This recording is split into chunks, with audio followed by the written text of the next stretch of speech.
Hello and welcome to this week's What Were They Thinking? Amongst the news items we have for you this week is the expectation that in the coming months and year, monkeypox is going to surge once more. The extreme steps taken to avoid having a child vaccinated by a parent. The possibility that lactation cookies may be nothing but marketing nonsense. That the dirty dozen that often gets listed every year as food that is most contaminated with things like pesticides really mean nothing and should be ignored. An interesting, but very stupid, supplement being sold called a liver condom, which is meant to protect your liver. And, well, a interesting observation from an engagement we had on Twitter recently regarding women in STEM and scholarships. Stanford is facing, let's say, pressure as one of their highest ranking individuals, the Stanford President, is possibly guilty of having committed intentional wrongdoing. And no, diatoms were not found in a meteorite. The timestamps for these and other news items can be found in the description box below. Let's start with a somewhat avoidable disease, monkeypox. Monkeypox is largely sexually transmitted. It's largely present in either bisexual or homosexual communities, or individuals thereof, and it has, to a certain extent, been controlled. Monkeypox, or as it's now called mpox, has not really got the same media attention that it had last year in recent months. This is largely because the number of cases has decreased somewhat, which is good. The reason for that, however, is less good. Largely it's attributable to whether or not individuals are engaging with each other in ways that would lead to transmission, and are not exactly YouTube friendly. Given that people are now going out once more, given it's spring and eventually summer, they will be interacting more frequently, and when that interaction happens, they are possibly going to end up transmitting or acquiring monkeypox. This wouldn't be a big problem, except for one thing. There is a vaccine available, and people aren't using it. About 77% of the at-risk community and population have not been vaccinated for it, and that is a frightening number. Not necessarily because the disease itself can be terrible, but it can be, but more that it does allow for the introduction or creation of a reservoir of this disease. That means we're going to have a much harder time getting rid of it. And this is not something where, oh, oops, you got sick for a few days. No, this can have more significant ramifications. And the idea that we might have a reservoir where it will keep coming back year on year is really disquieting. It's worth us saying this. Vaccines should not be seen as a mean of stopping spread once it's started. They should be a means of stopping spread before it starts. A prophylaxis, not a cure. This is where the next bit of news we have for you is rather disheartening. Robert F. Kennedy Jr. has stated they want to run for president in 2024. RFK Jr. is a well-known anti-vaxxer, and that's unfortunate. The political sides have been arguing that each of them is terrible for ignoring the science. So far, though, we've not yet seen an out-and-out anti-vaxxer take leadership. It's true that the God Emperor Trump had some questionable takes, but overall, they were at least not anti-vaccine. That can't be said of RFK Jr. They are most definitively anti-vaxxer and most definitively anti-science. And no, we are not saying trust the science. We are saying trust that the evidence is clear and has been for many years now. Vaccines don't cause any significant issues for the vast majority of the population. They are safe, they are effective, and they are reliable. The sad part is that RFK Jr. is basically going to run on the nostalgia for his father, Robert F. Kennedy Jr., who was assassinated. And unfortunately, John F. Kennedy, who was also assassinated, but that was his uncle rather than his father. And the idea is, look at this son of people who were really there for the nation, and as such, you could ignore his questionable beliefs and statements. Prefer if you didn't. Look, we're not going to tell you which political party to vote for, or whether or not any particular ideology, political alignment, or anything else is good or bad. What we are going to say is that this particular individual is very bad. Not because of their politics, but because of their misinformation, complete and utter ignorance of basic things like how vaccines work, what they contain, and actual statistics. There's a good chance that they're the sort of individual who believe in the possibility of super autism. That is where the number of autism cases goes beyond 100%. The rhetoric that he spouts is not the worst thing though. It's the implications it can have for others. Not just issues to do with health, but what people will do when they're misled by the deceptive marketing and activities of people like RFK Jr. This week has one particularly uncomfortable and unpleasant example of just that. Someone who was misled by conspiracy theories about vaccines led an ex-husband to kill themselves and their son when their wife, or more accurately ex-wife, wanted to have the child vaccinated. That's the kind of extreme the insanity of anti-vaxxers can drive parents to. As much as we hate the way the article presents some of the information, they're not entirely wrong. Things like social media have allowed for more effective spreading of misinformation and disinformation, and as they describe it, research or doing research by these conspiracy nutters. Admittedly, it's not all political as they seem to claim, but ignoring the reasons why they went down this path for now, as we've already explained some of those, it led to the issue at hand. That is, the father was adamant the child would not be given any more vaccinations, and that, when this was going to happen, they ended up killing the child. While this example is something of an outlier, specifically because it is entirely related to vaccinations and anti-vaxxers and conspiracy theories, the behavior itself is not unheard of when it comes to divorces and families, which is unfortunate. Shifting from depressing news about the consequences of misinformation to what may be bad information but not necessarily one that does any harm. That is, the relationship between lactation cookies and the production of milk, or as the name suggests, lactation. The research is based on a randomized controlled trial, so we are talking something at least largely reliable in the design. This isn't observational, it isn't surveys, it is actually a reliable study in those respects. However, we should point out that it's a relatively small trial in terms of clinical effectiveness, but for the kind of research they're doing, we can at least understand why. The 176 participants who were put into the trial were split into their control and treatment group. Each was given a fundamentally undifferentiated package of cookies. Some were meant to be lactation cookies, others were not, and they were told to consume them each day. Standard clinical trial process. After a month of this, there was no appreciable difference between the two groups. And this is perhaps the only, let's say, caveat to what's going on. It's noteworthy that it's very hard to measure whether or not it is solely the lactation issue, an individual issue, a difference in measurement, experience, and so on.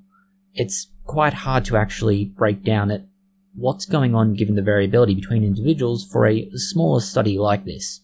However, it is worth looking at it in terms of it doesn't really do any harm, but it's also not doing any good necessarily based on these findings.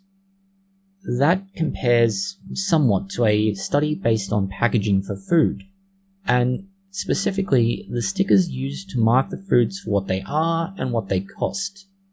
If you've seen fresh produce, cheeses, deli meats and similar packaged, you'll be familiar with the kind of stickers we're talking about. In this case, the key to it is whether or not the stickers contain something called bisphenol A, or BPA. This is something that was used as a replacement for BPS, in drink bottles particularly, and it's increasingly used in all kinds of places because of that. The reason why it was changed is that bisphenol S was considered bad, and as a result, the BPA was used increasingly. The idea is that you would be healthier using the BPA over the BPS. Well, the research is showing that unfortunately food exposed to BPA is apparently being, let's say, contaminated with it. This is where things get a bit messy though. The challenge is that the research was done through McGill University, and they are comparing their results to what Europe has found. McGill University is not in Europe, and that's a problem. When they claim that the permissible quantities are 22 times higher, you need to consider that Canada's rules are very different, and in a lot of cases, the rules around what is and is not allowed will vary a lot. In some respects, Europe is much more lenient in what it allows or does not allow when it's food packaging. Conversely, somewhere like America is very strict in what they allow or do not allow to be added or not included. The same thing though with food contents, for example, contamination. And this is where the issue lies, that the rules they're comparing it to aren't really comparable. Further to that, there's also a relatively small sample of food packaging materials, only 140. And this is another concern, as there are a lot of ways that those 140 samples, given how relatively small it was, could have inadvertently shifted the results by a fairly large margin. For example, a small number that are much higher than the others by virtue of, say, being held for longer, being discounted because they were near their expiration date, being stored incorrectly where light may have caused BPS or BPA to contaminate the food more. All of these could have caused the numbers to shift much higher, particularly since when we talk about that 22 times higher, that's about an average. That's not the easiest or best measure, but it also does tell you that half of those things are higher than that and half are lower. Fortunately, there is a very quick and very easy solution to this for the most part, and that is buy fresh produce that's not been pre-packaged, which may, depending on how long you've been living in this world, be a completely foreign concept where you've never seen food that wasn't pre-packaged. In a similar line of reasoning, we also have the Dirty Dozen article from Food Network. What they say is very simple, but it's also specific in what it applies to. You should just consume non-organic blueberries and ignore the idea of the Dirty Dozen. The Dirty Dozen is a list of 12 fruits and vegetables that are supposedly most contaminated with pesticides, and sometimes herbicides as well. This list is kind of dodgy though, and the big reason it's dodgy is what they consider to be contamination is not necessarily any relationship to the actual thresholds that are allowable under law. And that's the issue there. What they have said is bad may not have any particularly perceivable effect on you for any reason or whatsoever. Even more significant is that over a quarter have no detectable pesticide at all when we're talking about conventionally grown crops. Then you have organic, and organic is a concern. Firstly, because, well, testing for those particular pesticides isn't necessarily common, so you don't even know if they're on the food. Second, the pesticides that are used tend to be very nasty by comparison to conventional pesticides that are used in conventional farming. The difference being that the pesticides that organic farmers use are considered organic, which has zero chemical meaning. As in biochemistry and chemistry, organic is anything with a carbon. Just about all pesticides, whether organic or conventional, have carbon, and are therefore organic. The other catch to this is that not all organic pesticides are natural. They can actually be made synthetically, but they're still considered organic because either they're an analog for a naturally occurring molecule, which is kind of a dodgy phrase, or they're somehow permitted. And this is where the key difference is. If you change your organic food for conventionally grown food, you're going to be better off because you can buy a greater variety, and we would argue have a better dietary intake as a result, simply because it is more affordable. This is why consuming more fruits and vegetables is better, because, well, they provide you with a greater range of nutrients, antioxidants, and more. Simply by buying conventional, you can buy more of it and a wider range, and that is what's good for you, without having to worry about the things like, for example, pesticides. Honestly, you would have more worries with just standard tap water, and even that's a very long bow to draw. In this case though, we do have one study that is claiming a link between lithium in water and potential risk factor for autism, which we have previously explained in great detail, and as some may joke, autistic levels of detail, that autism is not something caused by vaccines. It is almost entirely genetic, as far as any of the research has shown so far, that it is something that occurs in the brain pre-birth and then in the 4 to 6 years following birth, where there are very clear and very express changes in neurological structures in the brain. This is what leads to the changes in behavior and cognitive performance in autistic children. This research at least is interesting largely because of the size of the study, over 52,000 children. The study was conducted in Denmark, and what they were looking at was data from Civil Registry Information, which is basically a government data on medical service utilization between 2000 and 2013. They compared children more accurately, with or without autism diagnoses across 151 different water supply systems. These are all run by the government, and the government was able to monitor them and know what was in the water. About a quarter of the individuals who were positive for autism traits came from areas where lithium was higher than usual. Although by contrast, there was about a 1,700 or about 60% comparative group in areas with the lowest levels of lithium in the water. So it is entirely possible, and we would say based on the use of lithium in, autism amongst other neurological conditions, that it might make sense that you would see some relationship here, although what exactly that isn't very clear. What we do have that is clear for you is the TikTok doctor who is trying to sell their liver condom supplement. We mentioned this earlier for what it is, and that is basically a scam. There is zero ability to be able to do much of anything for your liver to support it. The reality is, if you live an otherwise healthy life, eat reasonably, and don't abuse alcohol, and don't have something like hepatitis, you won't have to worry about your liver suffering. However, if you do happen to cause harm to your liver, for instance by getting hepatitis, you would then need to take necessary steps to try and protect it. For example, don't drink or smoke. This is why we think the idea of a liver condom is not only ridiculous but deceptive, and it's why the company selling it should be brought to task. This $25 product is meant to help you cleanse your body of toxins, and specifically focusing on the liver. It's also meant to provide liver support and, somehow or other, advanced liver support. Ask any biology undergrad, and they will tell you that the liver can cope with just about anything and everything by itself. Providing things like milk thistle is not going to do much of anything for you if you are healthy.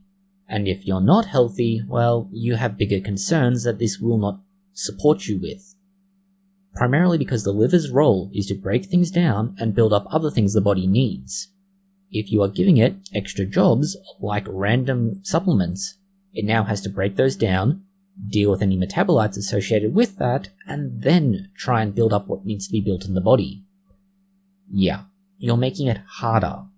As we explained in our How Methanol Causes Blindness video, the idea that the liver has any way to preemptively be protected is bullshit.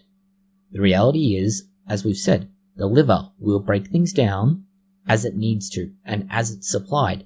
If you try and give it a prophylaxis, like this stupid supplement, you will find that it may actually make you more inclined to issues, as you've put pressure on the liver beforehand, reducing its capacity to deal with anything in your body that goes through it.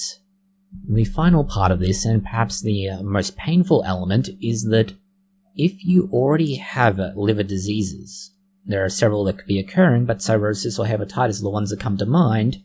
By adding that extra layer of stress to the liver, you could be exacerbating those diseases, thereby making your condition worse.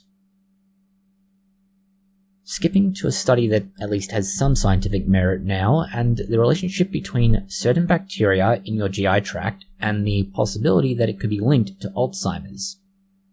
This is a rather questionable study, as although we know there is a relationship between GI tract bacterial populations and neurology to some extent, the degree to which that relationship exists is not clear. This is why, for example, the naturopath from last week was unable to get past the hurdle of a court case wherein they were appealing a decision about them selling fecal transplants to treat autism, because there was no evidence to support the practice. And in fact, there is almost no support, or at least no consistent support, in the literature for the use of most microbes within the gut for new applications, barring a small number, possibly as little as 2. This is where the study in question is somewhat more compelling. Unfortunately, it is almost entirely an observational study, as what it does is rely on something similar to the UK's biobank datasets, except in this case it's the mibiogen.org dataset. It is a 24 multi-ethnic cohort study involving more than 18,000 participants. They then looked at the data from that, and they were able to figure out some of the microbes involved. From the microbes involved, they were then able to conduct genome-wide association studies. This led to them identifying a smaller subset of the microbes, 3 in specific, that were related to a reduced risk of Alzheimer's disease. And this is where and why things get rather difficult.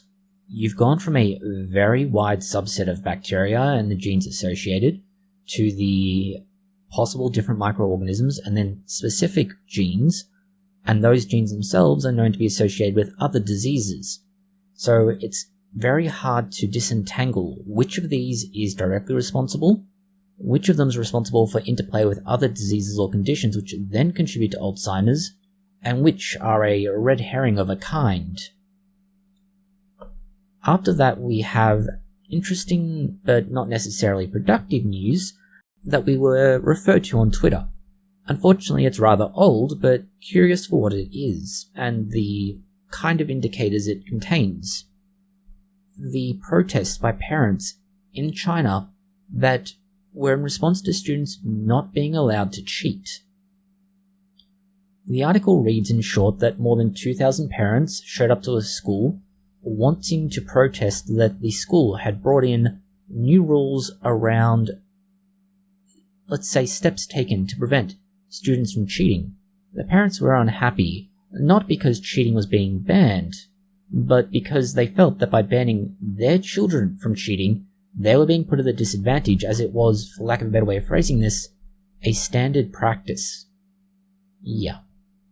As is quoted in the article, cheating isn't what's wrong. What's wrong is when cheating becomes the standard, when people stop being ashamed of breaking the rules, and cheating becomes the unspoken rule, and abiding by law becomes an alternative. What this society lacks isn't just rules. Society is an exam hall. Dreams depend on fairness and rules. The consequences of this were fairly predictable. Unfortunately, the school and district seem to back down somewhat, and although they do seem to be inclined to not allow the cheating to happen, at least not in such an obvious manner, they're also not acting as strenuously to prevent it.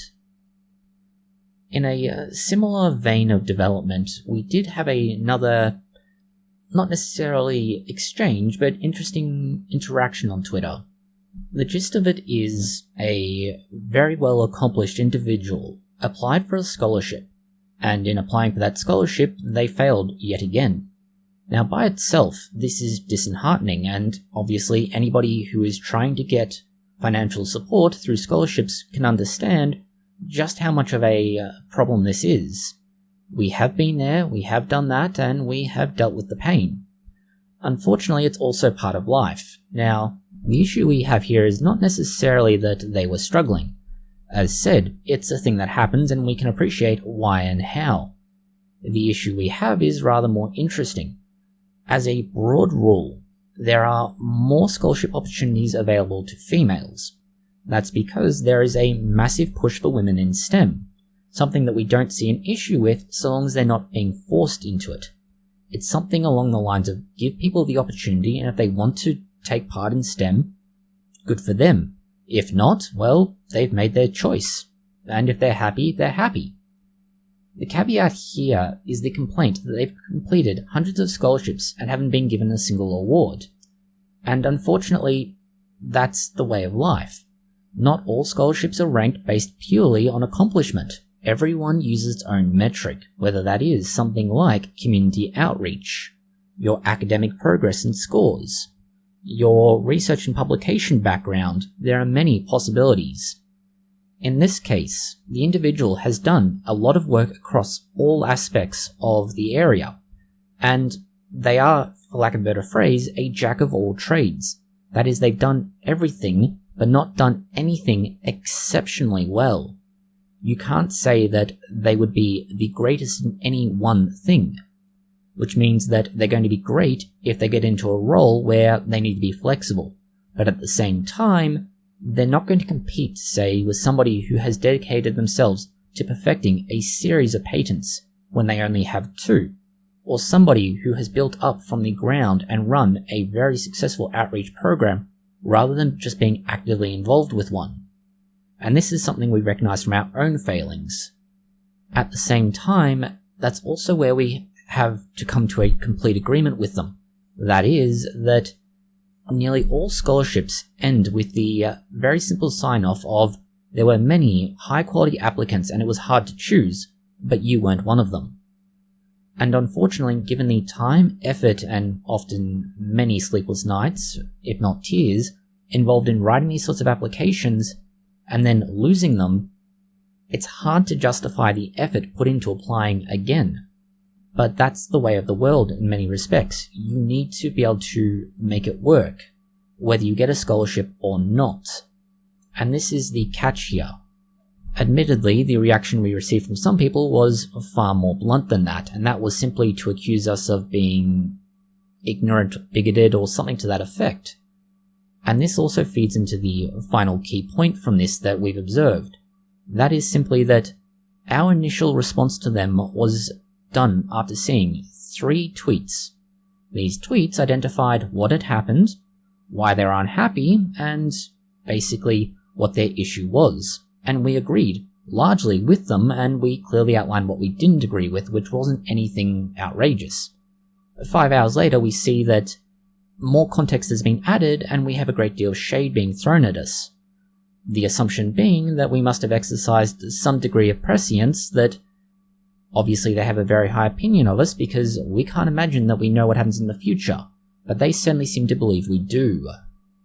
But it does raise the issue of, if you have a competitive field based purely on merit, and if that merit is clearly specified in what could be best described as a ranked or scoring criteria, you could at least understand what you didn't succeed in. But most criteria are very subjective, and as a result, where one individual may see themselves as the greatest in one particular thing, that doesn't necessarily mean they are. And unfortunately, this is the hard part for a lot of people.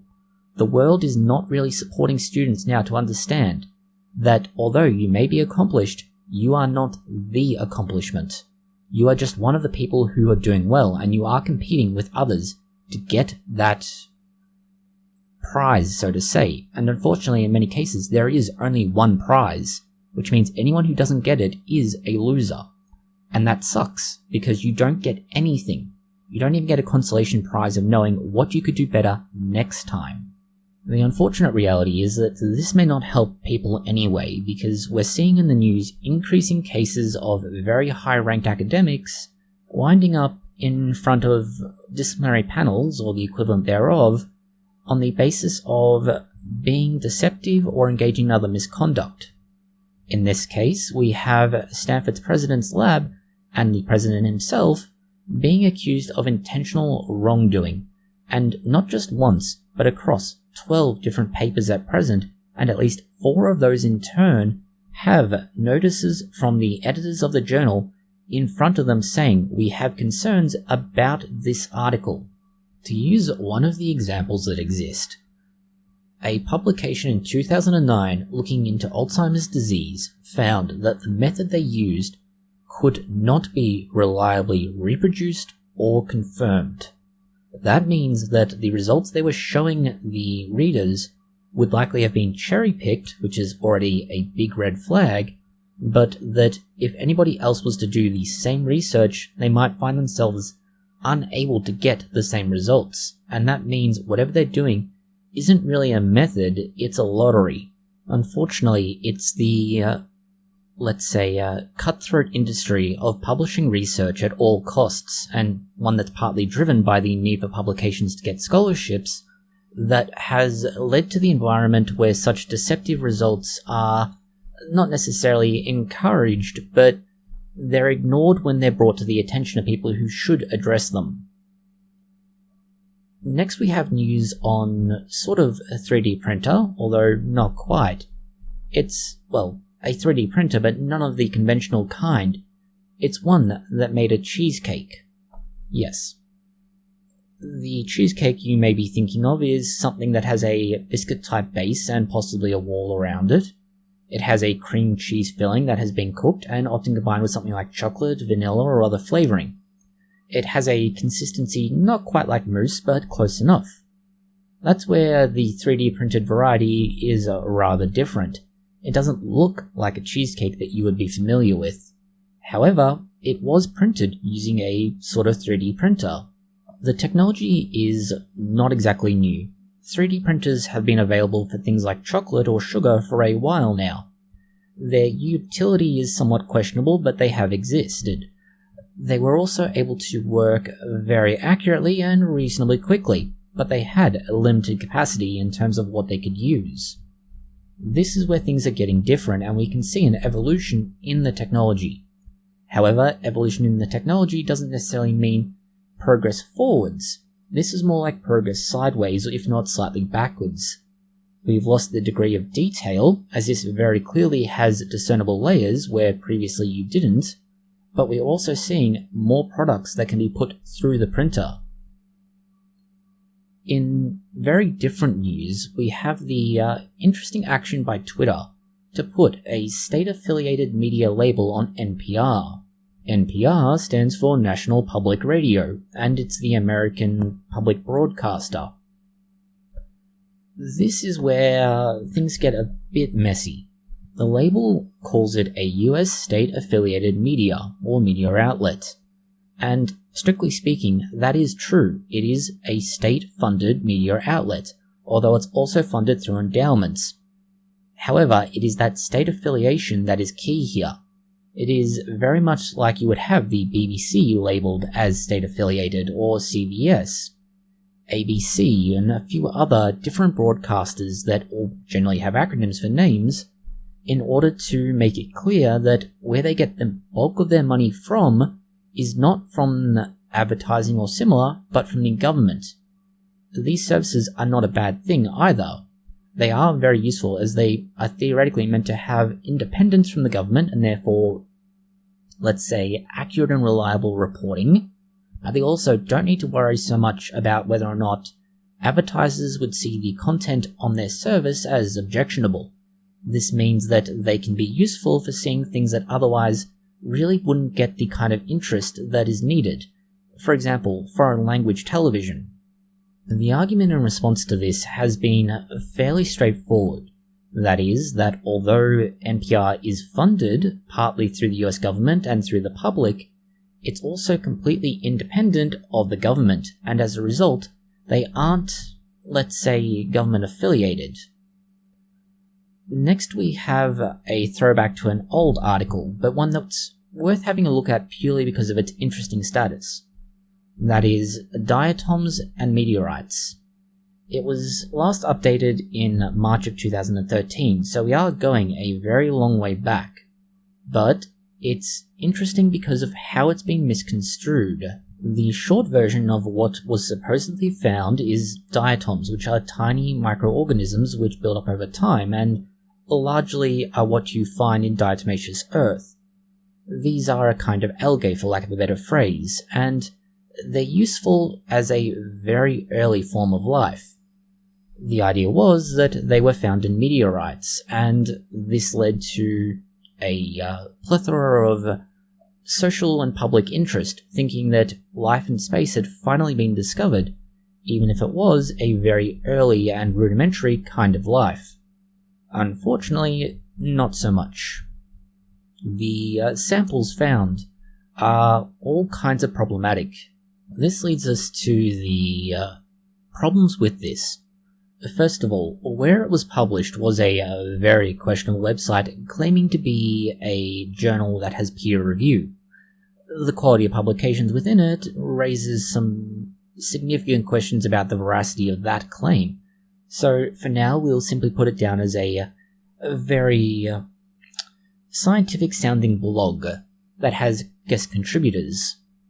Next we have the remains as claimed to be diatom fossils. The problem is that all of the fossils don't exactly appear to be fossilized to start with and are all known species from Earth.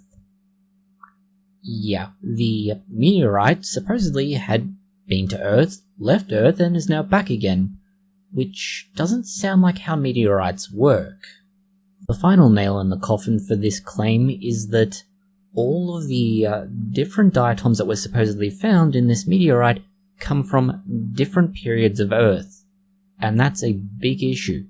Why exactly would you have a simultaneous evolution of different versions of diatoms that evolved in sequence on a meteorite in space? Why would they need to evolve, stop, and then have some evolve again, unless there was some pressure that doesn't seem to have existed? And this is why the article is interesting. It goes into a great deal more detail on just why exactly and how exactly the claims were misunderstood, how they got published, and how you can take them down based on an actual knowledge of what you're looking at. That's all the news we have for you this week. Thank you for watching. If you found it interesting, consider liking, sharing, and subscribing. Please post any comments, questions, or suggestions you have below.